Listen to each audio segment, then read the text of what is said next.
It is always a huge story when someone decides to come out and expose corruption that may be in any way connected to Hillary Clinton. Recently, the former U.S. Attorney for the District of Columbia, Joe DiGenova, did an interview on Tucker Carlson Tonight. At the risk of ending up as one of the latest Clinton-connected suicides, and he made it quite clear that the FBI is clearly biased and full of corruption. New details are coming out almost daily on how the former FBI director, James Comey, as well as many others, did all they possibly could to erase any evidence of Hillary Clinton's guilt, and since that failed, it seems to be turning into a setup to frame President Trump. The head of the Special Investigations Committee, Mueller, seems to be in control of the crazy train, and his right-hand man, Strzok, is now front and center for questions being fired by none other than Trey Gowdy. According to the Western Journal, newly revealed details regarding partisan bias at the FBI are evidence of a conspiracy to absolve former Secretary of State Hillary Clinton and frame President Donald Trump. A former U.S. attorney for the District of Columbia said Friday, speaking on Fox News' Tucker Carlson Tonight, Joe DiGenova said he thinks officials in the Obama Justice Department tried to ensure that Clinton wasn't punished because they wanted her to prevail in the 2016 presidential election. The goal of this brazen plot, he said, was to exonerate Hillary Clinton because of an animus toward Donald Trump. If it didn't work, the objective was to frame the incoming president for either a criminal act or impeachment, calling this display disgusting. He said everyone involved who still works for the DOJ or FBI should be fired. Even beyond that, he argued that a federal grand jury should be impaneled to investigate the conduct of everybody in the Obama Justice Department who even touched this. DiGenova was responding to recent revelations many have interpreted as evidence that DOJ officials went easy on Clinton while holding strong anti-Trump biases. On Thursday, Republican Sen. Ron Johnson, chairman of the Senate Committee on Homeland Security and Governmental Affairs, released to the public a draft of former FBI Director James Comey's statement regarding the Clinton email investigation. The draft was dated May 2, 2016, 2 months before the FBI interviewed Clinton.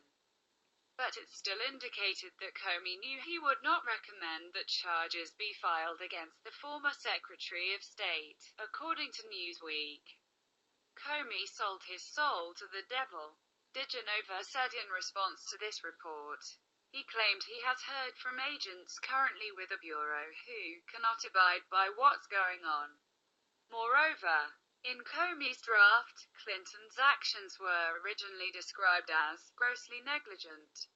FBI official Peter Strzok, though, changed the wording to extremely careless. While there is no established criminal penalty for handling classified material in an extremely careless manner, Clinton may have faced criminal charges if the FBI had characterized her actions as grossly negligent.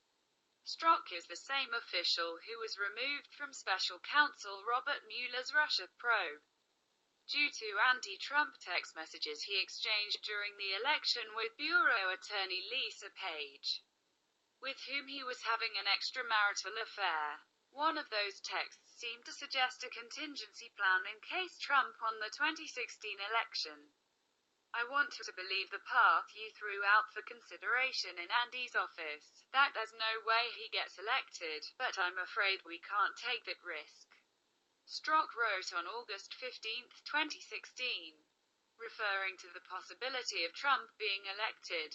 It's like an insurance policy in the unlikely event you die before you're 40. Republican lawmakers and others believe Andy may be a reference to FBI Deputy Director Andrew McCabe.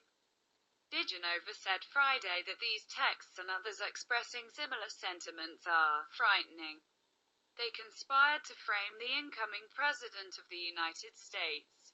And it's a frightening and disgusting prospect that FBI officials, senior FBI officials, would do this, he said. The revelation about the texts is one of the reasons the House Intelligence Committee wants to question McCabe. McCabe was supposed to appear before the committee on Tuesday, but at the last minute, he pushed back his testimony. The abrupt cancellation came after the revelation that Nellie Orr, the wife of DOJ official Bruce Orr, used to work for Fusion GPS, the opposition research firm that created the infamous Trump-Russia dossier. Previously, it had been reported that Bruce Orr met on several occasions last year with Fusion co-founder Glenn Simpson and Christopher Steele, the former British spy and FBI informant who produced the unverified dossier. It's not like we were under some kind of ignorant impression that our government wasn't corrupt to begin with. But it never ceases to surprise me how deep each and every Democrat seems to be in the cesspool which is Washington.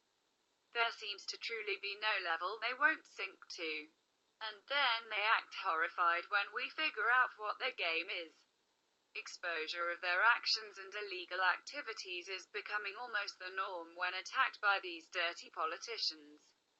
And it is a relief to see so many people in positions to do something about it finally taking it seriously. It won't be too much longer until everything comes out fully, and as the saying goes, it all rolls downhill. Let's hope that everyone on that hill is hit hard and held accountable for their actions.